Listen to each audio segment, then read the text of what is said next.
और मेरी एक किताब आई है अभी, धर्मांतरण, अंबेडकर की धम्म यात्रा। शायद आप लोगों ने चर्चा नहीं की है उस पर, लेकिन लोग पढ़ रहे हैं। युवाओं को खास तौर से, दलित समुदाय को विशेष रूप से, अगर पिछड़ा समुदाय चाहें तो वो भी पढ़ें। वो पढ़ें कि बाबा साहब की क्या क्या आपत्तियां थी, वो क्या क्या 1920 से लेकर 56 तक का पूरा मैंने ट्रैवल जो है धर्मांतरण का मैंने पूरा कवर किया, उसमें राजकमल ने छापा है।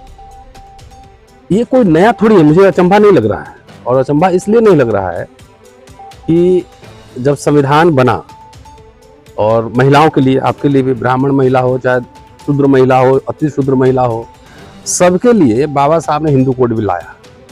और उसका विरोध किसने किया?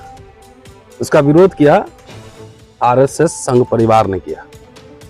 और अंबेडकर के पुतले भी फूके, उनके खिलाफ खूब लिखा गया। तो अभी भी संसद मार्ग पे संविधान की प्रतियां जलाई गई ना, आज तक कोई एक्शन हुआ? अभी जो मिनिस्टर ने जो बोला, आपने इंटरव्यू किया था उस दिन, मैंने आपको क्या कहा था उस दिन कि सरकार और संघ परिवार उस पर कोई एक्शन नहीं लेगी। लिया? नहीं लिया? तो मैं जो कह रहा था सही था ना, क्योंकि मुझे इनका डीएनए पता है, जीन क्या है ना वो पता है मुझे। तो अंबेडकर का विरोध उस समय कर रहे थे, अब तो अंबेडकर नहीं है, लेकिन इतना अभी भी इतना इनमें आतंक मचाए हुए, उस समय भी आतंक इनमें मचा था, क्योंकि वो चाहते थे कि पूरा देश मनुस्मृति से चले। और संविधान सभा में सवर्ण लोग भी थे, अंबेडकर तो अकेले अस्पृश्य थे। एक सर्वसम्मति, लार्जली सर्वसम्मति से वो संविधान पारित हुआ। इसका मतलब इस देश में बहुसंख्यक लोग चाहते थे कि एक सेकुलर मॉडर्न स्टेट बने, डेमोक्रेटिक स्टेट बने। उसके विरोध में अगर कोई था तो आरएसएस बीजेपी था। तो ये मुझे अटपटा क्यों लगेगा? बीजेपी की सरकार है वहां भी यहाँ भी, और जो लोग होंगे उसी के विचारधारा के होंगे। तो होंगे तो जाहिर है वो तो यही विरोध करेगा। भाई आप जयपुर हाई कोर्ट में किसकी मूर्ति लगी हुई?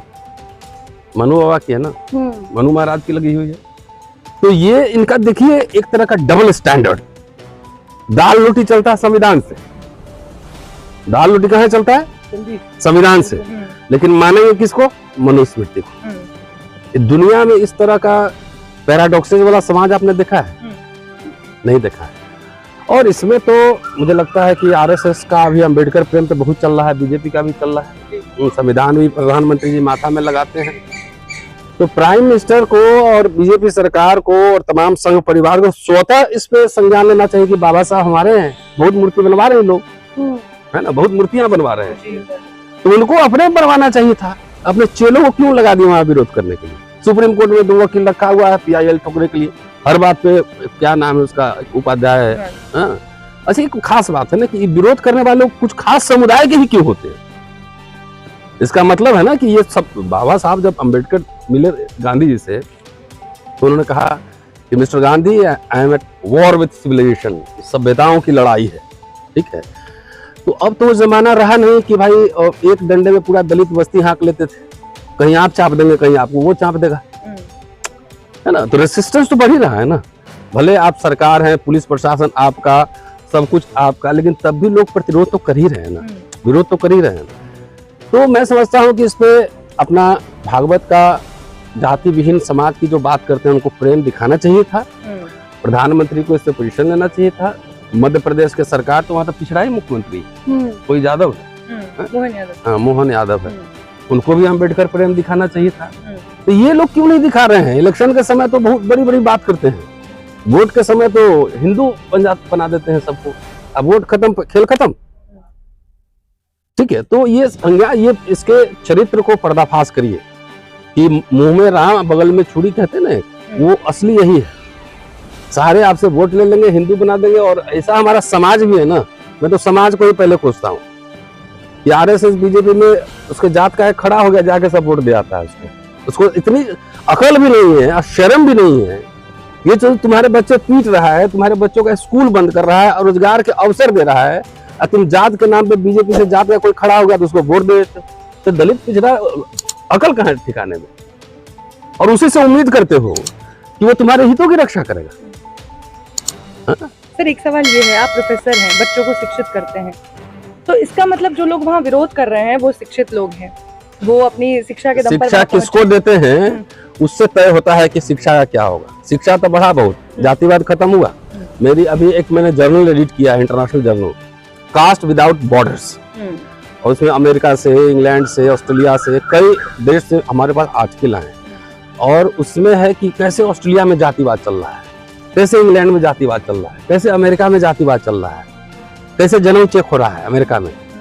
तो वहां जाके तो घटिया लोग हैं, वहां जाके तो वहां कहता है कि मैं तो कलर्ड हूँ, इंडियन हूँ, मुझे प्रोटेक्शन दीजिए, और फ्री में सिलेब चाहिए, कम पैसा में मजदूर चाहिए। ठीक है, तो जातिवाद खाली पढ़ाने से थोड़ी खत्म होगा। कौन सी और कैसी शिक्षा दे रहे हैं आप? फूले की शिक्षा दे रहे हैं कि मनु की शिक्षा दे रहे हैं? आपके घर में से ही आपको जो है ना जातिवाद सिखलाया जाता है, बचपन से ही सिखलाया जाता है, किसके साथ बैठना है, किसके साथ उठना है, किससे बात करना है, किससे नहीं करना है। तो मैं कई बार कहता हूँ कि घर अगर प्राथमिक पाठशाला है, पहला पाठशाला है, तो it is a bad school, जहाँ पे आपको धर्म के नाम पे नफरत सिखाते हैं लोग, ज्यादातर लोग सिखाते हैं, मैं सबको नहीं कह रहा। क्योंकि इंग्लिश मीडियम में पढ़ने वाले बच्चे आते हैं, पब्लिक स्कूल में पढ़ते हैं, और वहाँ टीचर भी सिखाता है उसको। ये इंटरेस्टिंग है, टीचर भी सिखाता है, अरे रिजर्वेशन की वजह से तुम्हारा हक चला गया, 10वीं पास नहीं, पान का दुकान खोले, वो कहता है रिजर्वेशन की वजह से हम IAS नहीं बने। कितने बन लेते भाई, इतने दिन से तो तुम्हारे हाथ में ही सत्ता थी। अभी तो जासूस पकड़ा है ना, कौन है जो मल्होत्रा, कौन दलित है? जासूस का जात पता कर लो, जितने यहाँ फ्रॉड सब भागे उसका जात पता कर लो। तो जातिवाद खत्म नहीं होगा, जातिवाद संघर्षों से खत्म होगा। सवाल ये भी है कि अगर बाबा साहेब की प्रतिमा वहाँ नहीं लगने दी जा रही, तो दूसरी तरफ मांग हो रही है कि वहाँ प्रभु राम की प्रतिमा लगे। वही तो कह रहा हूँ, दो लोगों में कहाँ तुलना है? नहीं, असली बात तो आ गई ना सामने। हाँ। कि रोटी लेंगे संविधान से, अब मानेंगे राम को। तो ये वकील है, कोई पढ़ा लिखा आदमी आपको लगता है? मानना तो पड़ेगा ना सर, कोर्ट में है। अरे डिग्री वाला ठीक है, कोर्ट में है तो यूनिवर्सिटी में बहुत सारे गधे मिल जाते हैं, है ना। तो आपको क्या लगता है, जो एजुकेशन आपको साइंटिफिक टेम्परामेंट नहीं सिखलाए, जो आपको ह्यूमैनिटी की ओर नहीं लेके जाए, वो एजुकेशन है क्या? नहीं है। आप हमारे घर पे आती हैं, मैंने इतने सारे स्टूडेंट्स पढ़ाए हैं, 28 साल पढ़ा लिया, कभी जाके पूछिए मेरे किसी स्टूडेंट से। मेरी एक पॉलिटिकल समझ है, मेरी एक आइडियोलॉजिकल अंडरस्टैंडिंग है, लेकिन मैं कभी किसी स्टूडेंट से, चाहे किसी से, मैं भेदभाव नहीं करता। ये हमने एजुकेशन से सीखा है, ये सीखा हमने। आप आती हैं, आपको कभी लगता है अनकंफर्टेबल मेरे यहाँ है? बिल्कुल नहीं है ना। तो ये एजुकेशन ये होता है, ठीक है, साइंटिफिक टेम्परामेंट का प्रोग्रेस करना, ये है एजुकेशन। क्या मूर्ति लगनी चाहिए आप? अरे यार, वैसे मेरे से दलित लोग भी बहुत परेशान करते हैं, ये मेरी समझ थोड़ी अलग है। अरे कुछ सरकार, सुप्रीम कोर्ट चीफ जस्टिस हैं, अभी वहाँ मध्य प्रदेश हाई कोर्ट के भी चीफ जस्टिस हैं, ट्राइबल राष्ट्रपति हैं, ओबीसी प्रधानमंत्री, इन लोगों को भी कुछ काम सोचने दीजिए ना भाई, वो एक्शन ले उस पर। जब इतना हंगामा हो रहा है तो स्वतः संज्ञान कोर्ट को भी लेना चाहिए और सरकार को भी लेना चाहिए। सर, आपने विजय शाह के जिस मुद्दे का जिक्र किया, मध्य प्रदेश हाई कोर्ट ने ही उस मुद्दे पे स्वतः संज्ञान लेते लिया ना, उसके लिए FIR की मांग लिया ना। ऐसे में वहीं के जो उसी हाई कोर्ट के खंडपीठ के वकीलों ने जब इस तरीके का बवाल शुरू किया, तो ये कहीं ना कहीं डबल स्टैंडर्ड, दोहरी मानसिकता। वही तो मैं कह रहा हूँ ना, दोहरी मानसिकता पे ही बात कर रहा हूँ ना, यही हो रहा है, यही है असली लड़ाई, यही है। ये संघर्ष अभी तेज होगा, संघर्ष अभी आगे बढ़ेगा। दूसरी बात है मूर्ति की बात। भाई पहले इसका पॉलिटिक्स समझो। मूर्ति लगाना दुनिया का सबसे आसान काम है। अब जितनी मूर्तियां लगनी थी लग गई। अब डिजिटल मीडिया में, डिजिटल वर्ल्ड में, अब बाबा साहब को ढूंढने के लिए कोई परेशानी, कोई ऐसा तो नहीं कि नहीं जानते बाबा साहब। अरे जब लोग नहीं जानते थे तो मान लो गांव में एक मूर्ति लग गई तो लोग मूर्ति देखते, हाँ ये बाबा साहब है, इन्होंने लड़ा है हम लोग। तो ये बात समझ में आती है। अब चौक हर जगह मूर्तियां लग रही हैं, उसके लगने के खिलाफ नहीं। सारी ऊर्जा जो है सिर्फ मूर्ति लगाने पे क्यों लगा? कोई भी दलित सेमिनार, आंदोलन हो रहा है, आप मुझे इतना बताओ कि शिक्षा के अधिकार पर कोई आंदोलन है? रोजगार के सवाल पे आंदोलन है? बाबा साहब ने बुद्धा की, कबीर की, फूले की कितनी मूर्तियां लगवाई? कितनी लगवाई? एक भी नहीं। एक जाके एक बुद्ध विहार में एक मूर्ति स्थापित किए थे जो रंगून से लेकर आए थे, समझ गए। बाकी तो जीवन भर वो लोगों से चंदा लिए, कर्जा लिए और क्या खोले? Peoples education society, Siddharth college, Milind college, Bhushan printing press, Mook Nayak निकाले, बहिष्कृत हितकारिणी सभा उन्होंने बनाया, हॉस्टल्स खोले, जनता, प्रबुद्ध भारत, ये मैगजीन्स निकाले ना। तो बाबा साहब को ही पढ़ के और बाबा साहब को कहते हो अम्बेडकरवादी, या सारे उल्टा काम कर रहे हो, सारे उल्टा काम कर रहे हैं। शिक्षा जो मूल मंत्र है शिक्षित बनो, इसके लिए भारत में बताओ, खासतौर से हिंदी पट्टी में कोई आंदोलन, कोई लीडर इस पे कोई मेमोरेंडम दे रहा है, कोई आंदोलन कर रहा है, कुछ कर रहा है? तो कुछ नहीं कर रहा। तो आपको कहना है कि उसकी जगह अगर वो श्री राम की मूर्ति लगाते हैं तो उन्हें लगाने देना चाहिए? नहीं लगाए, लड़ाई नहीं भाई इस देश में मैं कौन हूँ? कोर्ट है ना, कोर्ट के एक डंडे पे FIR हुआ ना हमारे, तो कोर्ट है ना, वो देखेगा ना कि राम की मूर्ति लग रही है कि नहीं लग रही। कोर्ट ने तो दे दी ना परमिशन, लेटर जारी करा देगी। तो करा ले, फिर भी नहीं करने करा ले ना। सवाल यही है कि कोर्ट की परमिशन के बाद राज्यपाल को PWD ने वहाँ तो बेइज्जती हमारा है, ये बेइज्जती कोर्ट का है ना, मेरी बात समझो। तो बेइज्जती कोर्ट का हो रहा है। वो तो चीफ जस्टिस को भी कह रहे हैं, जो हाई कोर्ट के चीफ जस्टिस है उन पे भी निशाना साध रहे हैं। नहीं तो ठीक तो है, उनकी जाति के हो, उनकी जाति बताई जा रही है। तो जाति तो इनकी भी जाति पूछो ना, किस जाति के। ये तो जैसे जैसे देखो, अमेरिका में लिंचिंग कब शुरू हुई? जब वो स्लेव थे तब नहीं शुरू हुई, जब वो फ्री हो गए तब लिंचिंग शुरू हुई। ठीक है, उसी तरीके से दलित असर्सन जैसे जैसे बढ़ेगा, चीफ जस्टिस है उनको तो पेट में मरोड़ हो रहा होगा, जनों में टेंशन मार रहा होगा ना कि चीफ जस्टिस वहां बैठे हुए हैं, तो जनों ऐसे ऐसे ऐसे टेंशन मारता होगा रोज रात में। मंदिर गिरवाया इन्होंने हमारा। हाँ, तो जाइए मंदिर गिराया था, बनवा लीजिए ना। कहाँ, वो तो कोर्ट ऑर्डर ही कर दिया कि यहाँ मंदिर नहीं था, नहीं गिराया गया कुछ नहीं। कोर्ट का तो रजिस्ट्रार का आ गया था लेटर। तो सवाल ये है ना कि कुछ काम सरकार को भी सौंपिए और शत्रु को पहचानिए। वोट देने जाइए तो शत्रु पहले पहचानिए। आप ही लोग उसको माथे पे बैठाते हैं, माथा पे बैठ के काल पे मारता टपाक से। तो ऐसे लोगों को पहचानिए ना कौन लोग। और मेरा वही सवाल है भाई, RSS तो अभी प्रेशर बिल्डअप होगा ना, मूर्ति लग जाएगी। ठीक है, ये पूछो भारत सरकार से कि अंबेडकर के राइटिंग एंड स्पीचेस वॉल्यूम क्यों नहीं छप रहे हैं? ये सवाल कोई पूछता है कि उनकी किताबें क्यों नहीं छप रही हैं? तो उसी मूर्ति के नीचे नींव में अंबेडकर के विचारों को दफन कर देगा और ये दलित लोग को दे दिया, मूर्ति लगाओ, मूर्ति लगाओ, 500 फीट का हुआ है, 300 फीट का अमेरिका में लग गया है, 400 फीट का लग गया। तो उस मूर्ति देख के खुश रहो। बाबा साहब ने पत्थर की खेती नहीं की है, पत्थर की राजनीति नहीं की, उन्होंने विचारों की राजनीति की। तो होता ना, तो हो तो लग तो गया ना, अब उसके आगे कुछ होगा। अब तो हर गांव में, हर चौराहे पे, हर जगह जाके उनके शत्रु भी जाके माला पहनाते हैं अम्बेडकर जयंती। करते हैं कि नहीं करते? दिन भर मूर्ति बनवाओगे और एजेंडा नहीं है। विश्वविद्यालयों में क्या हो रहा है, IITs में बच्चे सुसाइड कर रहे हैं। कहीं अलीगढ़ में एक बच्चा को जय भीम बोलने में पीट दिया उधर। तो ये सब नहीं दिख रहा है। रेसिस्टेंस किस तरह का, किस तरह से तुम्हारा ऑपरेशन हो रहा है। नौकरी खत्म हो रही है, आधा प्राइवेटाइज हो गया। दलित मिडिल क्लास का फॉर्मेशन, वैसे मिडिल क्लास का ही फॉर्मेशन नौकरी से हुआ था, लेकिन उसमें एक शेयर दलितों को ही मिला। वो सारे खत्म हो रहे हैं। शिक्षा चौपट हो चुका है, स्कूल बंद हो रहे हैं। शिक्षक की क्वालिटी जो आ रहा है सब आप जानते हैं किस तरह का है। ये कोई एजेंडा पे नहीं है। अब कोई ऐसा कह सकता है कि हम बाबा साहब को नहीं जानते हैं? पहले ये बताओ मुझे। गांव गांव में मोबाइल में बाबा साहब पहुंच चुके हैं, फोटो पहुंच चुका है, मूर्तियां पहुंच चुकी है, लेकिन उसी रफ्तार से क्या किताबें पहुंची हैं, विचार पहुंचे हैं? उसी रफ्तार से जाना चाहिए था ना। अगर चला गया रहता था अभी तो क्रांति हो गई रहती, लोगों का वैचारिक क्रांति हो गई रहती। तो नेता भी जाते हैं खाली स्टेज पे भाषण दे रहे, बाबा साहब, कोई बाबा साहब का एक किताब ढंग से न पढ़ा हो। तो ये जो ग्वालियर हाई कोर्ट की खंडपीठ में क्या क्रांति नहीं है? कोई सी क्रांति है? ये जो लड़ रहे हैं लोग में बात तो है ही ना। वो भी देखो, मैं थोड़ी कर रहा कि उसको मैं आउटराइटली रिजेक्ट कर रहा हूँ, वो थोड़ी कह रहा हूँ। लेकिन कुछ रिस्पॉन्सिबल सरकार और सिस्टम को भी बनाओ। ठीक है, नंबर 1। नंबर 2, कि प्रतीकों की लड़ाई चलेगी। बाबा साहब किस चीज की लड़ाई लड़े थे? पानी का, मंदिर प्रवेश का। ऐसा थोड़ी था कि उसके पहले लोग, दलित लोग प्यासे मर रहे थे, अब मंदिर नहीं गए थे तो सब नरक में चले गए थे, अब मंदिर जाने से स्वर्ग में चले जाते। ऐसा तो नहीं था। वो क्यों था? ह्यूमन राइट्स स्थापित करने के लिए। अब बाद में तो बोले कि अब उस किताब में देखिएगा, बोले कि ये सब आलतू फालतू का काम है, मंदिर प्रदेश, उसमें मेरा कोई इंटरेस्ट नहीं है।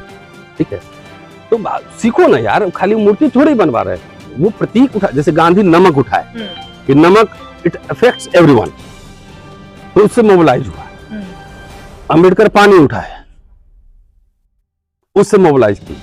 तो मूर्ति ठीक है, कुछ वहां चीफ जस्टिस हैं, चीफ जस्टिस यहाँ भी है, राष्ट्रपति भी है, प्रधानमंत्री भी, सब है ना। तो स्टैंड लेने तो इंटरनेशनल दुनिया है, उसके मीडिया है, तो कुछ अभी मोबाइल पे डालेंगे दुनिया भर में देख लेता है, ट्विटर पे। सर एक सवाल ये भी है, जैसा आप कह रहे हैं कि आज बाबा साहेब को हर कोई जानता है, मोबाइल में सबको उनके बारे में पता है, लेकिन दूसरी तरफ जो चीफ जस्टिस है उनको कहा जा रहा है मध्य प्रदेश के कि आप किसी एक वर्ग के नहीं हैं, अगर आप पढ़े लिखे हैं, शिक्षित हैं, तो आप किसी एक वर्ग के लिए फैसला नहीं लेंगे। तो कहाँ एक वर्ग के लिए? आज भी कहीं ना कहीं बाबा साहेब को एक वर्ग तक सीमित किया जा रहा है। ये पूछो कि तुम जो है, तुम भी तो पढ़े लिखे हो, तुम्हारे सारे फैसले एक वर्ग के लिए क्यों होते हैं? तुम्हारा कौन सा ऐसा फैसला आया है कि जिससे कि दलित उत्थान हो गया हो? सुप्रीम कोर्ट से बहुत सारे ऐसे फैसले आए हैं। ईडब्ल्यूएस संवैधानिक है? ऐसे फैसले राम जन्मभूमि में क्या संवैधानिक फैसला है?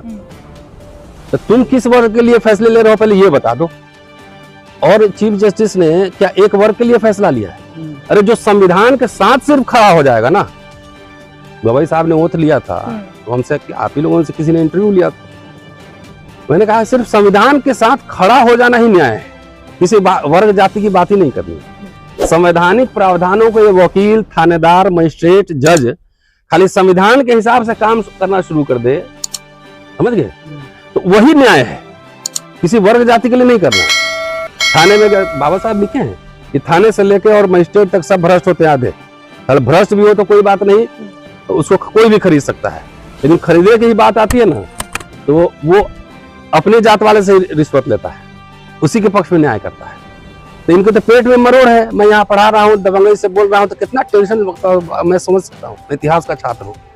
टन अगर मैं डांट दिया, डांट मैं बहुत लोगों को डांटता हूँ, तो डांट दिया तो मेरा डांट एटम बम है। अरे डांट घर में जाके बहुत फ्रस्ट्रेशन में रहता हूँ कि आज रतन लाल डांट दिया, वो गाली भी देता हूँ। तो चीफ जस्टिस है, दो चीफ जस्टिस है, तो कितना उसको तुम समझ नहीं सकते हो। ये एटम बम गिरा हुआ इनके सोच पर, उसी से परेशान है, उसी से परेशान है। जब एक बार बताओ, मुगलों के साथ, अंग्रेजों के साथ, ये सब भारत के जितने सवर्ण रहे ना, विद्रोह कब शुरू किया? सीआरपीसी आईपीसी आया ना, तो उनको मनुस्मृति का बम हो गया। जब कानून की नजर में सब समान होगा, समझ गए, कानून की नजर में सब समान होगा, एक अपराध के लिए सबको एक तरह की सजा होगी, तब तो लगा ये मनुस्मृति का क्या होगा बाबा, क्योंकि तो वर्ण व्यवस्था से चल रहा था ना पूरा सिस्टम।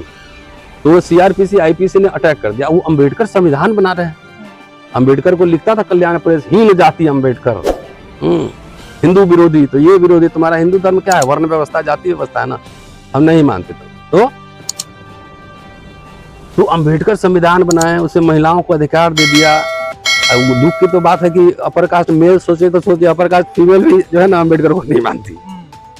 मनुस्मृति किसके बारे में लिखा हुआ है? मुसलमान के बारे में है, सिख के बारे में है, ईसाई के बारे में है, यहूदी के बारे में है, किसके बारे में? मनुस्मृति हिंदुओं के बारे में। तो जाके पढ़ो तुम्हारे बारे में क्या लिखा हुआ है, मजा आ जाएगा। माइक वाइक छोड़ के मनुस्मृति लागू हुआ तो घर में बैठो, चलो हो गया माइक। तो मेरा ये कहना है कि जो इंस्टीट्यूशंस हैं, है ना, let them react, let them react. लेकिन तो रिएक्ट क्यों नहीं कर रहे हैं? कारण अब मैं क्या जानूं, वो जानेंगे। तो अभी भी है ना सर। हाँ, ये तो मनु और संविधान की लड़ाई चलेगी बहुत दिनों तक। ये हमारे नेता लोगों ने बेईमानी कर दी, डंडी मार दिया, ये खाली नारा लगवाते रह गए। थोड़ा स्कूल कॉलेज खोलते, 10-20 को विदेश उदेश पढ़ाते, तो कुछ आइडियोलॉग बन के आता, इंडियन एक्सप्रेस में लिखता, अल जजीरा में लिखता, न्यूयॉर्क टाइम्स में लिखता, इनको काउंटर करता, जवाब देता, तब मजा आता। पूरा समाज की तरह सिर्फ इलेक्टोरल पॉलिटिक्स में है, उसके बाहर तो दुनिया नहीं देख रहा है कि बाहर कैसे कैसे दुनिया चलता है।